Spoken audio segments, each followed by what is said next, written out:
Coralie, j'ai 36 ans, j'habite à Goussainville. Je fréquente la paroisse de Goussainville depuis un peu plus de 2 ans maintenant.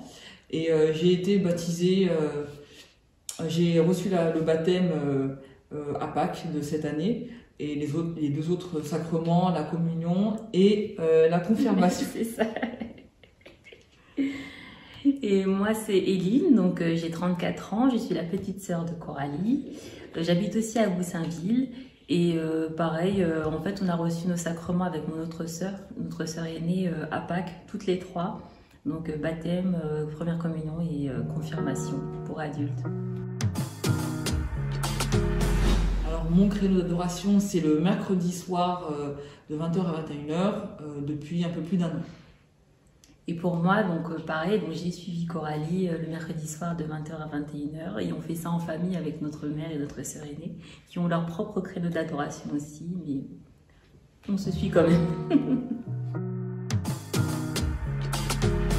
Ben pour moi, c'est vraiment un temps de paix et vraiment un temps de grâce parce que j'ai appris que c'était un temps avec Jésus. Et à ce moment-là, j'en profite vraiment pour prier pour les autres. Surtout parce que je me dis que en fait, Jésus, il voit ce dont j'ai besoin. Il doit savoir faire le tri parce que quelquefois, c'est un peu fouillis pour moi-même. Mais je me dis, ce que je peux faire de mieux, c'est de prier pour les autres qui n'ont pas l'occasion de se recueillir devant Jésus. Et vraiment de penser à eux, de prier fort pour eux, pour les personnes qui en ont vraiment besoin dans mon entourage. Et j'essaie d'élargir à chaque fois.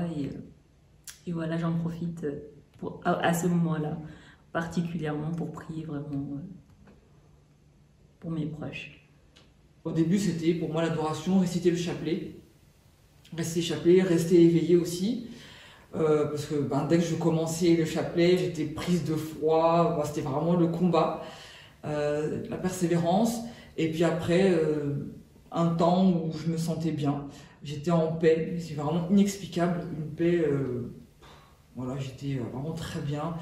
Et après, au fur et à mesure, c'est devenu un temps de prière. Et un temps pour aussi remercier Jésus et puis voilà, m'efforcer d'être en communion aussi avec lui, plus souvent que dans mon quotidien. Bon, c'est une manière pour moi de manifester ma reconnaissance.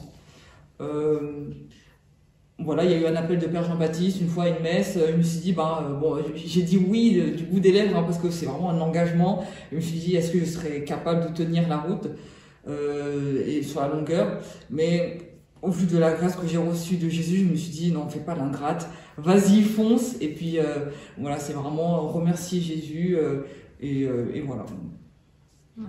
Et pour moi, en fait, j'ai suivi Coralie qui nous a tout entraîné, avec notre sœur et notre mère, sur ce chemin. Et en fait, au début, c'est vrai que toutes les semaines, venir au même créneau, c'était... je me dis c'était infaisable en fait. Et petit à petit, donc moi j'allais comme ça, je suivais Coralie le mercredi soir. Pas tout le temps, et après ça a été plus régulier. Et c'est cette année que je me suis décidée à m'engager sur le même créneau que Coralie. C'était plus un créneau que je suis sûre d'assurer, qui est plus pratique on va dire. Mais au moins voilà, c'est un temps que je dédie vraiment à Jésus et on continue à le faire en famille en fait. Voilà, sortir de sa zone de confort en fait. Pour moi c'était vraiment... voilà, faire un effort ça, ouais. Pour Dieu. Voilà, vraiment se consacrer ce temps, se dire non, je zappe pas, j'y vais vraiment toutes les semaines et c'est vraiment, maintenant c'est naturel en fait, c'est plus naturel en tout cas, c'est moins le combat.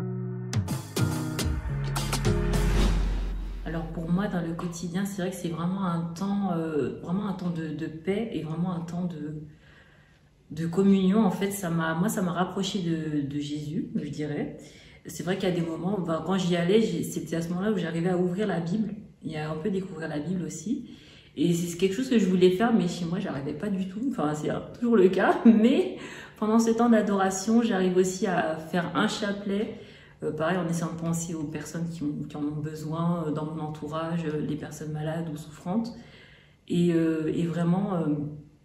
je sais même pas comment l'expliquer parce que c'est que du bonheur en fait. C'est vraiment, c'est pas un temps de... On perd pas son temps. C'est vraiment, je me dis, c'est vraiment une très très grande grâce. Et quand on essaie quand on apprend des choses en fait sur l'adoration, l'importance, moi j'ai appris au fur et à mesure que c'était vraiment Jésus qui était là, qu'on pouvait lui parler comme un ami, qu'on pouvait lui confier notre journée, nos préoccupations, vraiment prier devant lui. Enfin, et je me dis, mais franchement, moi, je vais pas me couper de ça. Hein. J'en ai vraiment besoin dans ma vie. Je vais pas me couper de ça. À la limite, si c'est pas pour moi, bah, le faire de temps en temps, même pour les autres. Et je me dis, ce serait vraiment dommage de passer à côté de ça. Pour moi, c'est la suite. J'ai une fois dans ma vie comme ça, j'ai eu des angoisses inexpliquées. Alors ça m'empêchait de dormir. Chaque soir, je pensais que j'allais mourir d'une crise cardiaque. C'était tellement prenant. Je savais pas quoi faire. Et c'est une des raisons pour lesquelles je suis retournée à l'église en fait. J'avais pas de solution. Lancez-vous, vous ne regretterez pas.